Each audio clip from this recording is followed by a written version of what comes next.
One of the greatest obstacles to crafting health and wellness is identifying and controlling inflammation. It's at the core of all complex and chronic diseases, and it's the driving mechanism that underlies the most common symptoms that people like you struggle to overcome. Join us as we explore cutting-edge science and research to give you the information and tools you need to create the quality of life you want and deserve. And now, here is the host of Inflammation Nation, Dr. Stephen Noseworthy. In the last episode, we talked about this idea of the metabolic tipping point. In fact, I think I mentioned that in the last two episodes, but have only defined it kind of in a very surface way. But if you've been tracking with the last couple of episodes, we've been talking about how when you have an inflammatory issue, you're part of the Inflammation Nation, that there's only so much exercise and activity you can do before you do too much in the effort to get better. And doing too much means you actually start losing ground. And so we talked a little bit about things like exercise tolerance. How much can you do? How much can you perform and still recover from? And over time, as you lose that battle, your performance suffers, and then your recovery suffers, and then you start making compromises in what you do or how often you do it, ultimately to the point where you abandon it. And so now comes in this idea of the metabolic tipping point. And the metabolic tipping point, obviously there's a podcast, and if you're listening on Apple or iTunes or Spotify, whatever, you're not going to see any graphics. I do post these on YouTube, by the way, but I'm not using any visuals to aid that. But I don't know if you remember, back in high school, you probably learned about something called the bell curve. And in essence, it's it kind of looks like the profile of a bell. It starts on one bottom end, it slopes up to the top, and then there's a downside. So it's kind of like an upside and a downside. Think about a hill. You drive up a hill, you get to the top, and then you drive down the hill. Well, the metabolic tipping point represents the point that if the demand of your exercise and activity is kind of going up and approaching that, but not going over that tipping point, that is what I call the sweet spot, where you're maximizing the return for whatever chosen modality of exercise you're doing. And so you're doing as much as you can and still perform and recover. Whereas if you went just a little bit further, you'd be over the hump, so to speak, and you'd be on the downside. And now that's the point where the demand of your activity and exercise is more than you can handle, meaning you're overwhelmed with free radical production, overwhelmed with inflammation. You can't dampen those. And so now performance and recovery starts to suffer. And that's really kind of the core of the issue. It's like, how much can you do without seeing a change in your performance and your recovery capacity?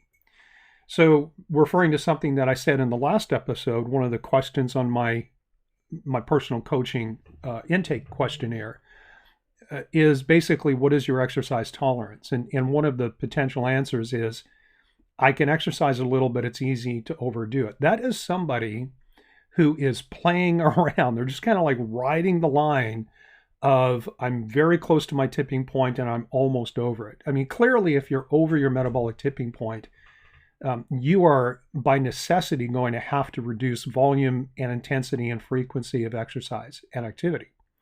Whereas if you can exercise a little, but it's easy to overdo it, you're kind of skirting the issue. You're kind of right at that point where a little bit more is going to be too much for you. And so if you understand that general concept, that there's only so much you can do without overtraining yourself, which is easy to do when you're chronically inflamed, especially if you're having frequent flare-ups, say, of an autoimmune problem. Let me say it this way. The more inflamed you are and the more consistently you are more inflamed, the easier it is to overwhelm your system. And if you're locked into an inflammatory cycle and you've been that way for a long time, chances are you're not doing the things that you used to do in terms of activity and exercise. And so you kind of have to look at a couple of different parameters to understand where you are. Can you exercise at all? And if you can, how much can you do before you start to see a reduction in performance and recovery? And we can even split those two things out. And ideally, they're really kind of two sides of the same coin, but you have to ultimately look at them together in conjunction with each other to really get a full understanding of where you are. Because if we, like, the honest truth is, we can take any athlete in the world and we can overtrain them. All it means All we have to do is just give them more activity and exercise and less rest, and eventually we'll find how much they can't do before they start to suffer. But usually there's kind of an orderly sequence of events. As you start to erode your capacity to do things and recover, the first thing that happens actually is that you start to see a change in your recovery capacity. So let's say that you have someone going to the gym and doing some mixture of cardio and resistance training. And, what they used to be able to do is say, go to the gym on Monday. Maybe they take Tuesday off as a rest day. They're back in the gym on Wednesday, and they can push just as hard on Wednesday as they did on Monday because they've not overwhelmed their system. They've had a day of rest in between. They've recuperated, they've recovered, and they're ready to go. And that's actually a very good metric of whether or not you're balancing your capacity to control free radicals and inflammation or not. And so what tends to happen is somebody gets up to the top of their metabolic tipping point and get really close to that point where they're starting to do too much. The first thing that begins to suffer is your recoverability. And so instead of working out Monday, skipping Tuesday as a rest day and performing just as well on Wednesday, now they have to take 2 days off, or maybe it's a day and a half. Maybe they can't go first thing Wednesday morning, but they have to give themselves another 6 or 8 or 10 hours, and they go to the gym on Wednesday afternoon. Or to make it just more clear, instead of having one rest day in between exercise sessions, they have to take 2. So they work out Monday and Thursday. If they worked out Wednesday, then they're overtrained. And if they work out Thursday, then they're okay. So the very first thing that we see that gives us a clue that somebody's is starting to match or exceed their metabolic tipping point is they need more recovery to do the same stuff. And of course, that recovery period can take longer and longer and longer. And it is feasible, of course, for someone to work out on a Monday, and if their performance or if their recovery is suffering enough, they might have to wait 3, 4 days, 5 days before they can do it again. And it's it's noted in their ability to push hard, to push through discomfort or pain, or just to kind of keep that mental grit and determination that says, yes, I'm going to do it and I'm going to give everything I have. Now, there are other things that you can monitor and measure as well, which would be, how sore are you? Especially if you're doing resistance type training, that's a pretty easy thing to track. You're either sore or you're not. And it's pretty easy to determine if you're more or less sore today than you were yesterday. Of course, now in the age of electronics, we have all kinds of fancy gadgets that allow us to measure things that we couldn't, or at least couldn't do easily, even just a few years ago. And that is checking things like your heart rate variability, which we'll probably do that as a separate topic because it's a pretty neat field. And there are some easy things you can do with smartwatches and other tools and gadgets. We'll come back to that on a different day. But nevertheless, let me get back to the main point that I want to make in this episode is, how do you know if you're exceeding your metabolic capacity? Well, the first clue is that you need more rest in between your workout days to be able to go back and perform at the same level. And over time, as you start to erode your capacity to perform and recover, in other words, you're bumping up against your metabolic capacity, it means that from a biochemical standpoint, you have more free radicals, more inflammation that you're not controlling, or it takes you longer. So instead of one rest day in between sessions, you have 2. Instead of 2, you have 3, and you have to keep extending that time frame out. But there comes a time where no matter how much rest you have in between, it's not just your recovery capacity that is suffering, it's your ability to perform. And so what that means is that if you're doing cardio, for example, you can't sustain the same pace for the same amount of time. Or if you're lifting weights, you can't lift a given amount of weight for the same number of sets and repetitions. In other words, you have to start making compromises on the volume and the intensity of what you're doing inside the gym when you're in the gym.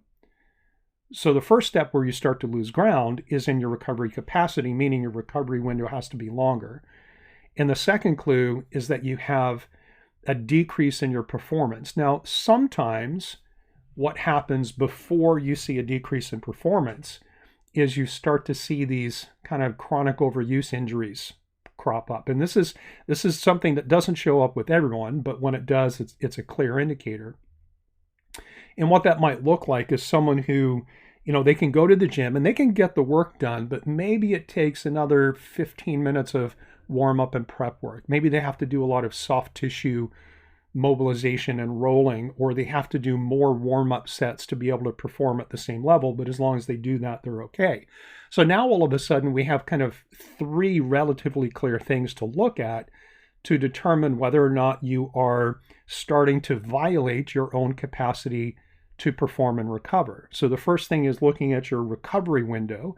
Does it take more time for you to recover to be able to go back and perform at the same level? There's an intermediate step, which sometimes is there, sometimes is not, and that is the appearance or the persistence of nagging injuries, which tend to increase the need to do warm-up sets or preparatory work before you actually do perform your work. And then finally, and this is where it should become absolutely clear to you, is that you simply can't do the same volume or intensity of work, whether that's cardio or resistance training or anything else. You can't do what you used to be able to do. And ultimately what happens if you're really not paying attention to how your body is speaking to you as it relates to this progression, is you get to the point where instead of being in the gym 4 days a week, you're there twice a week, and then you're there once a week, and then you're not there at all, and you're still feeling bad. So remember that, this entire mini series about exercise and inflammation is to help you understand that in the larger picture, it is better if you are active and exercising than it is not. But that doesn't mean you blindly forge ahead and just, go join a gym and hire a personal trainer and have them throw you into the same workout that they will with every other client that they have. You have to have some kind of a sensible approach that meets you where you are with your capacity to perform and recover. So just keep those in mind, right? It's about an increasing window of recovery time, the presence of nagging injuries or the need to do preparatory and warm-up work to be able to perform at the same level, or some kind of a compromise in your performance when you're actually at the gym or doing your cardio work, even if that's outside. So tips and tricks, practical hints to help you figure out what to do and what you can tolerate. Let's wait till next episode and we'll talk about more. Thank you so much for listening to the Inflammation Nation. If you found this episode valuable, please rate, review, and subscribe to our podcast. Be the first to know when a new episode drops so that you can stay on top of your game. It also helps others like you find the answers they need. And why not head over to my main website, drnoseworthy.com, that's drnoseworthy.com, to explore my personalized functional medicine coaching programs, submit a question to the podcast, maybe take a quiz, or even reach out to me using the contact form that you can find there. We'll see you next time.